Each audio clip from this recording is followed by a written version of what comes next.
There's no attempt whatsoever to get these people organized together on these things and stop worrying about Republican and Democrat bullshit and start talking about what's going on within the school system. Which side are you on? Which side are you on? Speaking of the voting thing, I'm interested in, the Alabama, the politics side of stuff, because we are now in the general election. We just finished the primary election, and I am, as a person on the left, extremely frustrated with the Democrats in Alabama, because it seems to me that we are in a worse spot than we were in 2018 as people on the left, that the party that is ostensibly supposed to represent us is in a worse spot, because we have now, as Roe has been overturned, an anti-abortion Democrat at the top of the ticket. Yeah, right. Yeah, like, and less Less candidates. It appears, at least up in North Alabama, in our neck of the woods, there's less viable candidates even on the ballot in November. And there's just so little out of the party. We had Chris England on the show a couple of weeks ago, and we talked to him about the anti-protest bill that just came through, and they were able to defeat that, and they did a good job. But while they were fighting it, it seemed to me that they could have also gone on the offense and fashioned a constitutional speech bill, mirrored after the constitutional carry bill that would limit municipalities' ability to restrict the right to protest, that would eliminate the authority that the Tuscaloosa County judge had to issue the injunction against striking Alabama coal miners, and put them on the defensive, explain to us why you reckon the government ought to tell Alabama coal miners when and where and how they can protest. Explain to us why you hate free speech. Why do you hate free? Yeah. And Chris England was like, oh yeah, that sounds like a good idea. And it's like, what do you mean? Like, what? Yeah. I'm just a fucking guy. What do you mean that sounds like a good idea? So I don't know, what's going on? What's going on? Well, all right. So, I've had my frustrations as well, with them. And I know a lot of these guys, and I consider a lot of them friends. And I'll tell you this, there are a lot of people, man, I'll tell you a good guess. And I don't want to, just a suggestion. I'm just offering a suggestion here. I'm not trying to tell you things, how to run a show or anything like that, certainly, because y'all do a great job. But Anthony Daniels would be a great guy for y'all to talk to if you haven't. He was the House Minority Leader in Alabama, from Huntsville, and probably one of the smartest political minds I know. And we had him on our podcast. That's the reason why I say this. We had him on our podcast this week, the Alabama Politics This Week podcast. And he talked about his frustrations with the state party and with the national party as well. And he talked about the shape that Alabama finds itself in so often because it's considered a red state and unwinnable by the National Democratic Party. And he said, that's true in a lot of regards. However, we run this state for 100 and something years.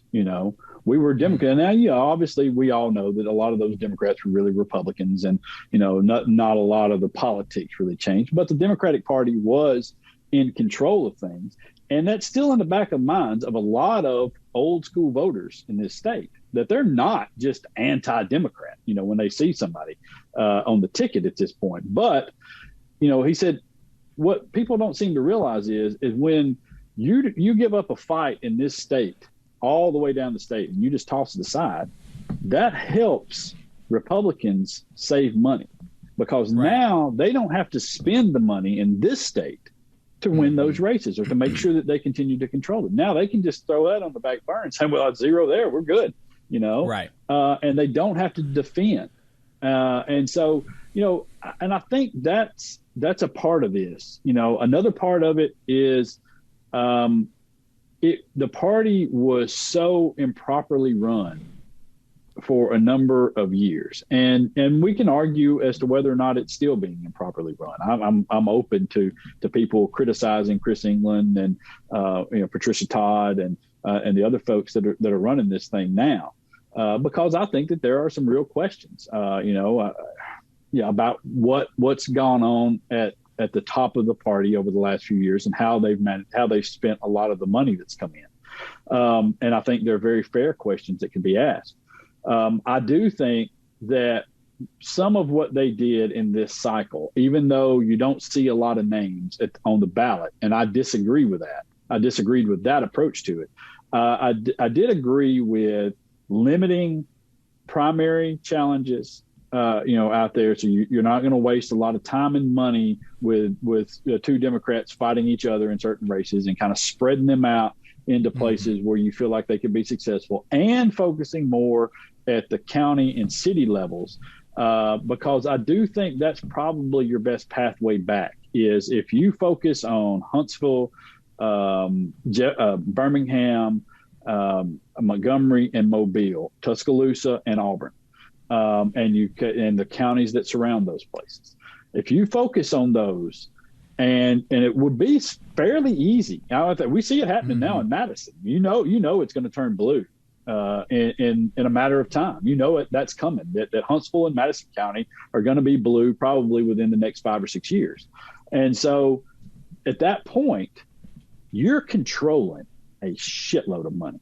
All right. And that's what makes the whole world go round. If you doubt that in politics, that's what it's all about. It's always all about that.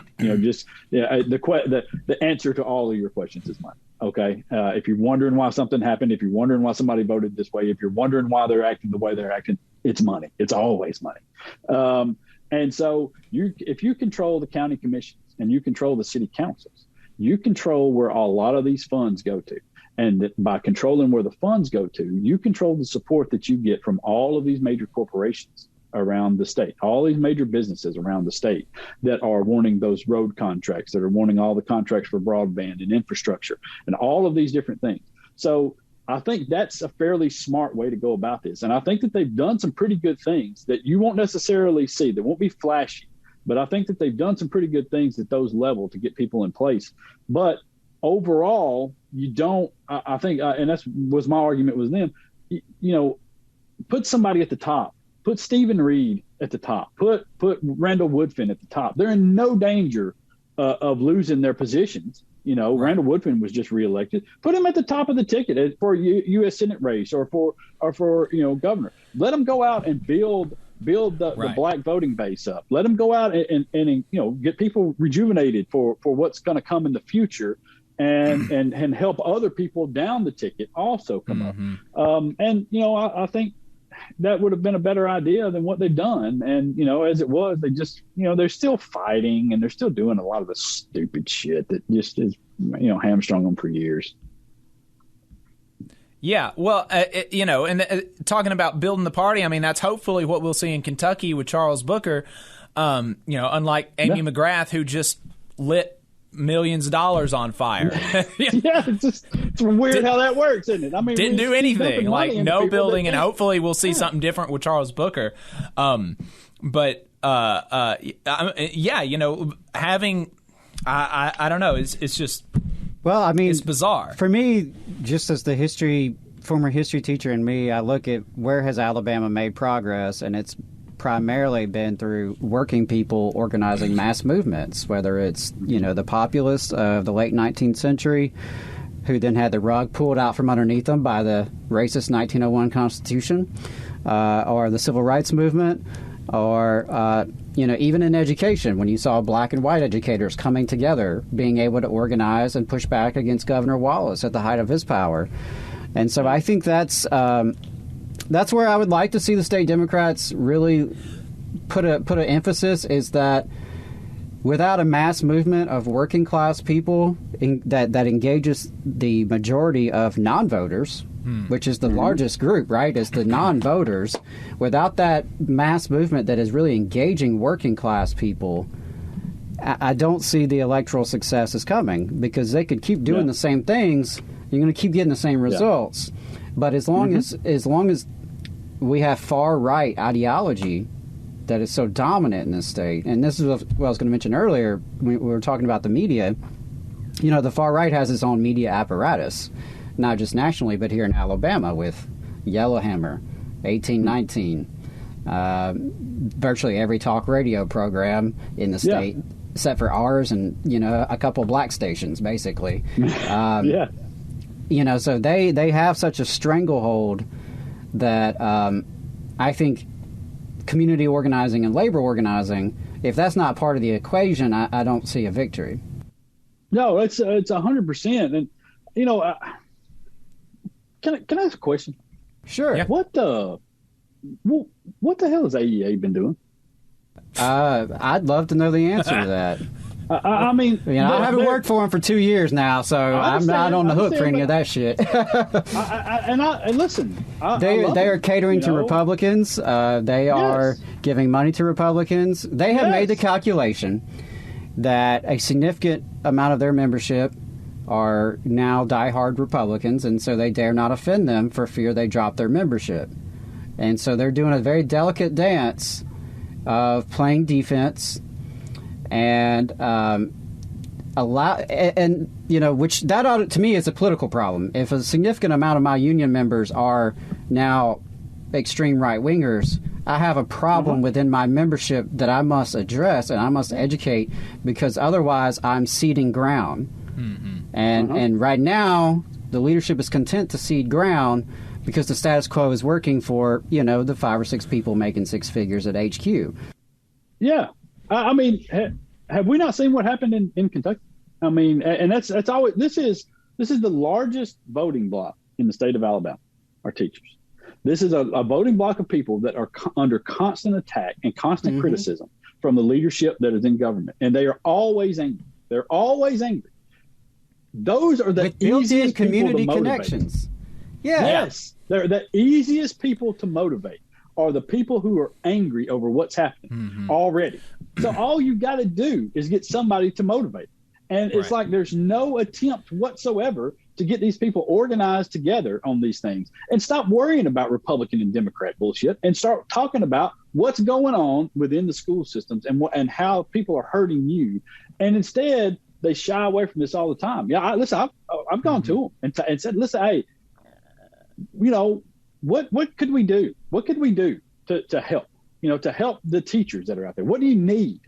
It's like I mean, they see themselves as a professional association. They don't even want people saying the word union, which is one of the things that, you know, kind of what got Adam in trouble with them. You know, and they're you know, I mean, they're like crypto right wingers basically at the AEA, and then like. I don't understand why the Democrats are not doing more to reach out to like local AEA people and local unions too, because in the same way that teachers are easily activated, the most organized working people that you're going to have are in unions and are you know, right wingers are in our unions, but people are less right-wing in unions than not. And at our local meetings, we never see Democrats at any local meetings. They never come unless they're coming for our endorsement and for our money. And the people that control that on the COPE committees are not the whole membership. Like, they should be coming to general membership meetings of the ironworkers in Birmingham, in Muscle Shoals, and like meeting people. And like, there's just nothing. Building relationships, because I think that's a shame, man. It really is. I mean, because, you know, there was a call among some Democrats, I almost say 2 or 3 years ago, and they wanted some members of the media, to kind of listen in and talk, and they just wanted it was just kind of an idea thing, and they asked if they would be, and one of the conversations was, how should we push? What could the build back be? What could the focus be? What could our slogan be? For building this party back. And I said, let me tell you, in this state, here's your slogan and here's your goal: working for the working man, or working for the working class, however you want to do it, because it eliminates all the racial stuff, it eliminates all of the party stuff, it eliminates all of these other things. And it just boils it down to people sitting at home at night and saying, how are we going to pay this? How are we going to, what can we do with this? Why are we not getting paid? Why in the hell have I not gotten a raise in 6 years? What's going on here? Why are these people making so much damn money and I'm still making the same? That's what you have to focus on. And it's your only pathway back right now. Well, and hitting the Republicans where they're not doing that. Governor Ivey literally went to Japan to try to convince Toyota Mazda to not sign a project labor agreements with local trade unions and convince them to use non-union, out-of-state labor. It is right. I've talked to the trade unions about it. She wanted to use what? Where can I find that? Yeah, I'll have to find you something about that. But she took a trip. Send me anything on that shit. She took a trip to Japan to convince them not to. This is what the trade unions had told me. And Toyota Mazda did sign a PLA, and there is prevailing wage on that project, and there is union wages. No thanks to her. No thanks to her. But yeah, she was wanting them to not sign this, and the byproduct of that would be lower wages, out-of-state workers, not Alabama workers. It's crazy. You just saw a clip from the Valley Labor Report. We are live every Saturday morning from 9:30 a.m. till 12:30 p.m. And we pride ourselves on keeping all of our content free to everybody so that we can talk to as many working folks as possible. If you support the work that we're doing, you think that it's important, you think that it's good, then consider making a monthly contribution to the project, and you can do that on our website, tvlr.fm.